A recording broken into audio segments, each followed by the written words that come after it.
Bonjour, ici iPod Touch is a Pro et aujourd'hui je vais vous montrer comment jailbreaker de façon untethered votre iPod Touch 3G, votre iPod Touch 4G, votre iPhone 3GS, le vieux et le nouveau boot ROM, votre iPhone 4 ainsi que l'iPad première génération sous le firmware 4.3.2.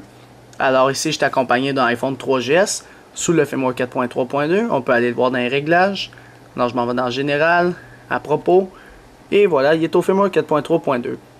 V'là 2 semaines avant que ce firmware-là sorte, il y avait le 4.3.1, puis Apple se sont rendu compte qu'il y avait un petit bug au niveau de la mise à jour. Donc ils ont sorti tout de suite un correctif 2 semaines après la sortie du firmware 4.3.1 pour corriger ce bug-là. Et c'était pas dans le but d'enlever le jailbreak, donc le jailbreak untethered fait par Ionic, qui a trouvé la faille dans le 4.3, fonctionne pour le 4.3.2.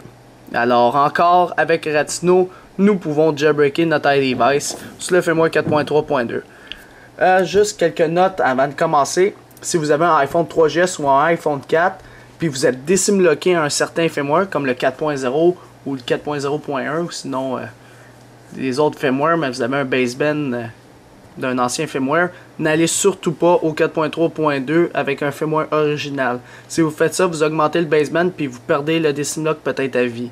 Donc, si vous voulez aller au 4.3.2, utilisez Snowbreeze ou Pawnage Tools si vous êtes sur Mac pour updater sans augmenter le baseband de votre appareil. Alors ça, c'est pour le décimlockage, il faut faire attention à ça. Puis, à part de ça, ça fonctionne pas pour les iPhone 4 Verizon. Alors, ceux qui sont aux États-Unis puis qui ont un iPhone 4 Verizon, le jailbreak ne va pas fonctionner pour vous. Puis, même chose pour l'iPad 2. L'iPad deuxième génération ne fonctionne pas ce jailbreak-là. Faut attendre encore un peu. Alors, on est prêt à commencer. Alors, la première étape, c'est de brancher votre appareil sur votre ordinateur. Alors, moi, il est branché. Sur l'ordinateur, maintenant, vous devez télécharger 2 trucs. Comme avec Ratino d'habitude, vous devez télécharger le firmware de votre appareil. Alors, dans la description en bas de la vidéo, juste ici en bas, cliquez sur plus d'infos et vous allez avoir certains appareils comme l'iPod Touch 3G, l'iPod Touch 4G, l'iPhone 3GS, l'iPhone 4 ainsi que l'iPad 1. Vous devez cliquer sur le vôtre pour télécharger le firmware 4.3.2 de votre appareil.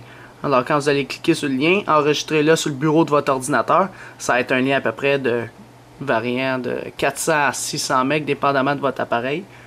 Puis vous l'enregistrez sur le bureau de votre ordinateur. Et le deuxième logiciel, c'est Ratino, la version 0.9.6 RC14. La RC12 et en bas ne fonctionne pas parce que c'est pour le firmware 4.3.1. Alors depuis la sortie du firmware de la version RC14, pardon, le 4.3.2 est maintenant compatible. Alors ça c'est la version Windows, il y a aussi la version Mac. Pour ceux qui ont un Mac, vous pouvez télécharger le Ratino 0.9.6 RC14 pour Mac. Encore les liens sont dans la description en bas de la vidéo. Alors une fois que vous avez téléchargé ces 2 logiciels là, vous êtes prêt à commencer le jailbreak. Mais avant tout, pour ceux qui ont Windows, alors ceux qui ont Mac, sautez cette étape là, faites un droit de la souris sur le Ratino, allez dans les propriétés et par la suite dans la section compatibilité, cochez exécuter en tant que, puis sélectionnez Windows 98. Alors exécuter en tant que, là marquez Windows 98, puis faites appliquer puis OK.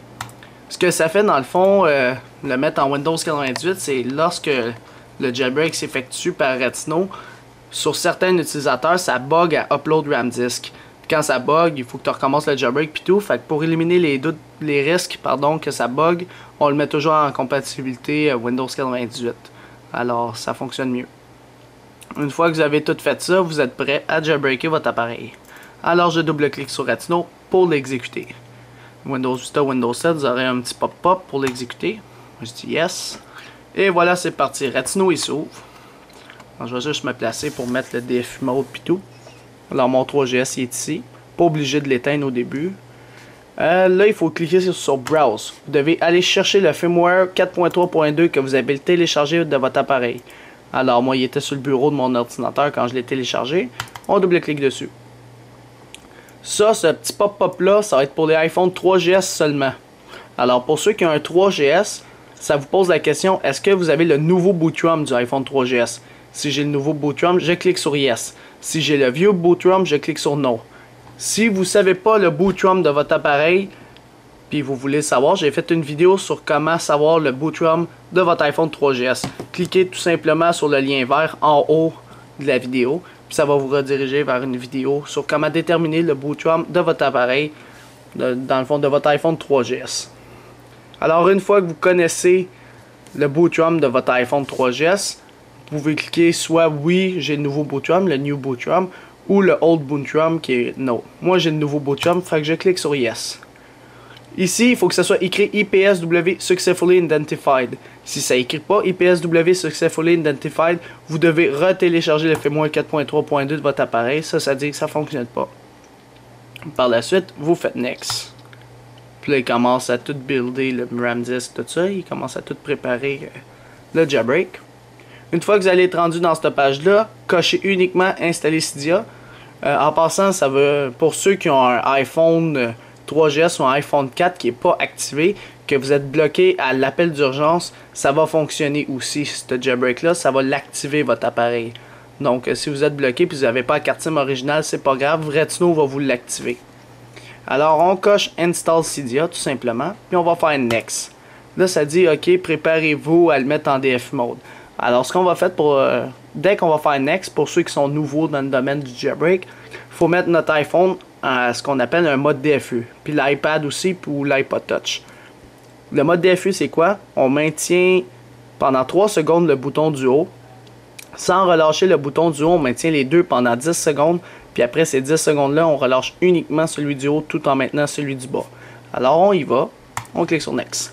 3 secondes le bouton du haut, 10 secondes les deux. Alors les étapes changent dans Retinho comme vous pouvez le voir. Alors 3, 2, 1, on relâche uniquement celui du haut tout en maintenant celui du bas sur votre appareil. Alors on le laisse travailler. Et voilà, là on peut voir que Retinho a détecté mon appareil. Alors là ça travaille. Par la suite il y aura un écran blanc sur votre appareil comme quoi il a reçu le signal. Et le jailbreak va commencer. Ça va prendre à peu près 3, 4, 5 minutes. Alors je vais faire pause à la vidéo. Puis dès que c'est terminé et que votre iPhone ou iPod Touch ou iPad est redémarré, vous pouvez par la suite continuer la vidéo. Alors on se rejoint tantôt, ça va travailler pendant ce temps-là. Alors là il vient de finir de redémarrer. Après que Retinho ait fini le jailbreak.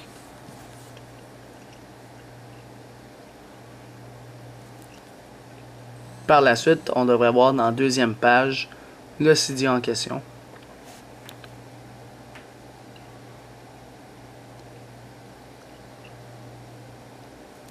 On déverrouille. Je suis connecté à mon réseau sans fil. Et voilà, Cydia est là. Alors, vous devez absolument être connecté à votre réseau sans fil. Alors, si j'ouvre Cydia, on peut exécuter puis prendre User. Faites Done. Par la suite, ça va commencer à tout updater les downloading packages.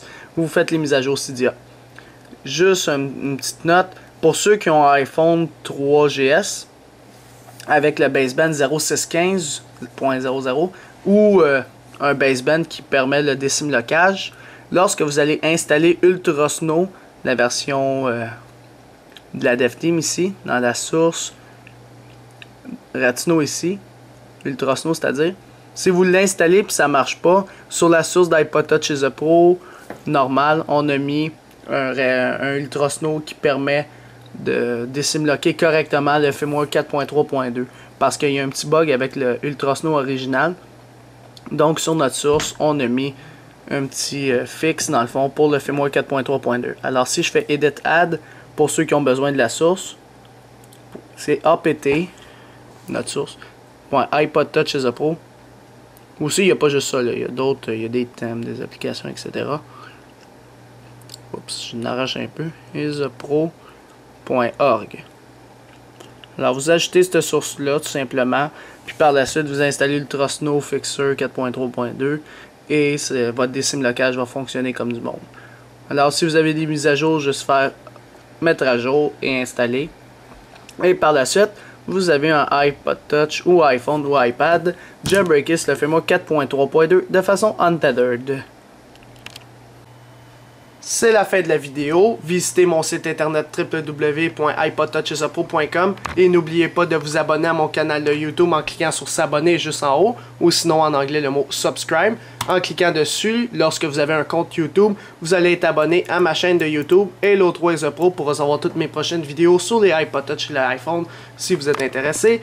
Et aussi, abonnez-vous à mon Twitter juste en tapant sur twitter.com iPodtouchisapro et en me suivant sur Twitter avec votre compte tout simplement. Alors c'est ça, c'était iPod Touch Pro. Merci.